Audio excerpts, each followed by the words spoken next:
Bom, vamos estudar então o laço for em C Sharp, uma outra estrutura de repetição. A gente viu anteriormente o laço while, que equivale ao enquanto da lógica, agora o laço for, que equivale ao laço para, a estrutura para da lógica de programação.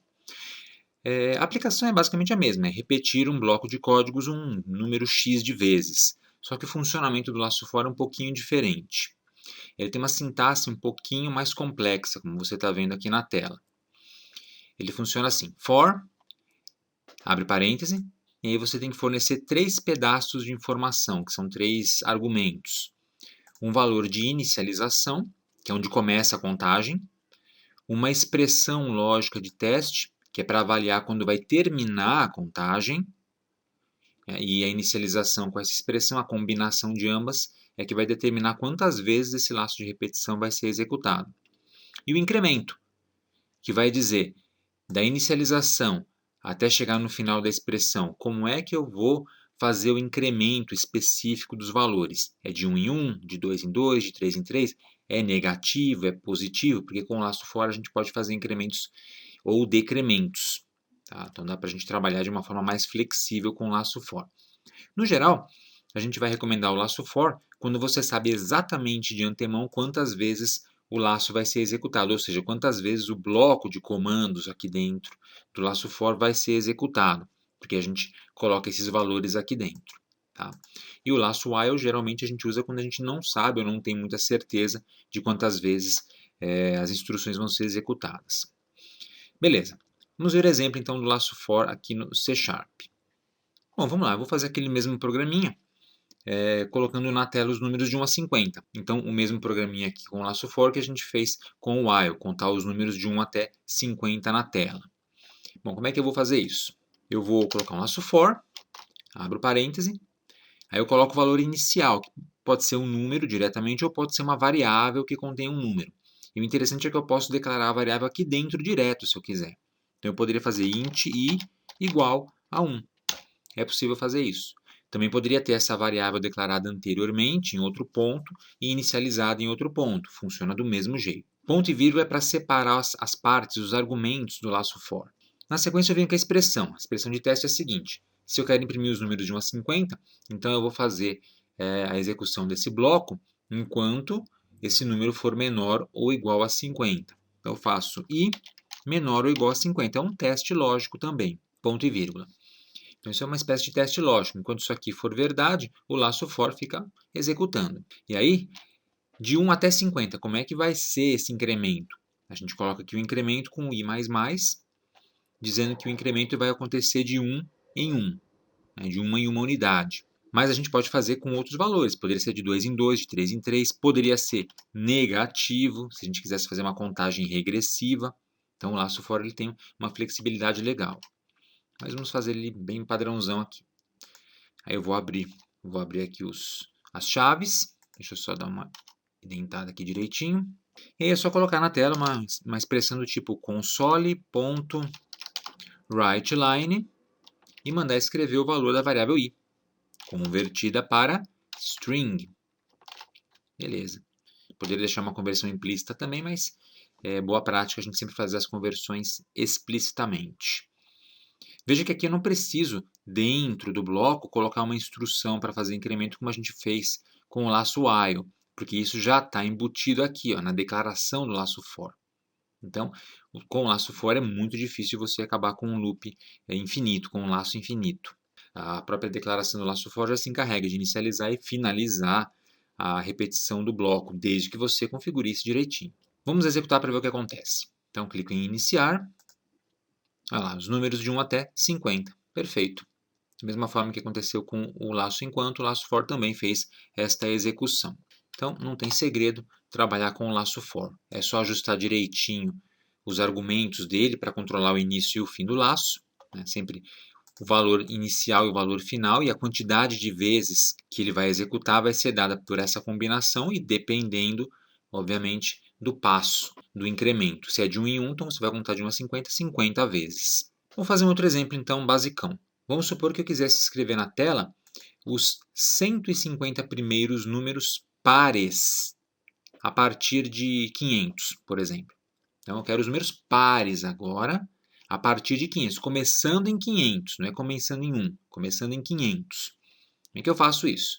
Então, eu vou fazer uma abordagem um pouquinho diferente. Eu vou até apagar tudo aqui e fazer do zero de novo. Dessa vez eu vou declarar a variável fora, minha variável contadora. Então, eu vou criar uma variável i, aqui fora, não inicializada. E aí, eu vou fazer o seguinte. Eu vou chamar o laço for, eu vou começar o contador i igual a zero, vocês já vão entender por que é igual a zero.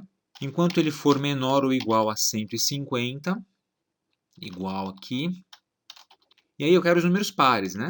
Então eu vou ter que fazer um incremento usando o i++ e de alguma forma indicar que eu não quero todos eles, porque o i++ ele faz um incremento de 1 em 1. Mas se eu for somando 1, eu vou ter números pares alternados com números ímpares, mas eu quero exibir apenas os números pares. Isso eu vou tratar dentro do corpo do código do laço for, que fica aqui dentro das chaves. Bom, por que eu comecei em 0 até 150? Porque eu quero exibir 150 números, 150 valores. Então, aqui é a quantidade de repetições que serão executadas. Isso tem que ficar bem claro, para não confundir. Tá? Aqui dentro do bloco é que eu vou colocar a instrução que gera os valores efetivamente que vão ser exibidos. E aí, com um console writeLine, ponto writeLine, ou write, fica a seu critério, que eu quero um por linha. O que eu vou fazer aqui? Eu vou somar 500. Então, eu quero que comece em 500, o primeiro número vai ser 500, e são os 150 números a partir de 500. Mais i vezes 2. Olha, uma jogadinha. Dá para fazer de outras formas? Tenho certeza absoluta que dá. Vocês podem tentar fazer de outras formas aí. Né? Com certeza dá. Essa é uma forma da gente fazer. Então, ele vai começar em 500 e vai somando sempre o valor de i multiplicado por 2. Então, quando i for 0, soma 0. Ele imprime 500. Quando i for 1, ele vai fazer 500 mais 1 vezes 2, que é igual a 2, mais 500, 502. Também é um número par. Quando i for igual a 2, i vezes 2 é 4, mais 500, 504. E assim por diante. Então, uma forma da gente trabalhar com o bloco de instruções dentro do laço for. Veja que tem essa associação forte entre a declaração do laço for em si, você declarando quantas vezes, se configurando os argumentos para quantas vezes ele vai executar o código e o código em si que vai ser executado. Ele pode ou não fazer uso dessa variável i, poderia ser diferente aqui dentro. Poderia estar fazendo uma coisa totalmente diferente. Nesse caso, ele está acessando a variável i e usando num call. Bom, falei muito já. Vamos executar para ver se funciona isso aqui. Então, iniciar. Aí, começou no 500 até o 800. Vamos ver se ele começou no 500, 502, 4, 6, 8, 10, 12, somente números pares. Do 500 até o 800. Mas espera aí, não era para exibir 150 números? Do 500 até o 800 tem 300. Sim, mas apenas os números pares a gente está exibindo. Então, a gente está exibindo metade do conjunto. Os números ímpares não entram, só os pares. 300 dividido por 2, 150. E essas 150 execuções vêm exatamente da declaração dos argumentos do laço for. Isso que é importante você ajustar direitinho isso aí, porque isso aí que vai determinar quantas vezes efetivamente o laço vai ser executado. Aqui a gente pode usar número direto, como eu usei.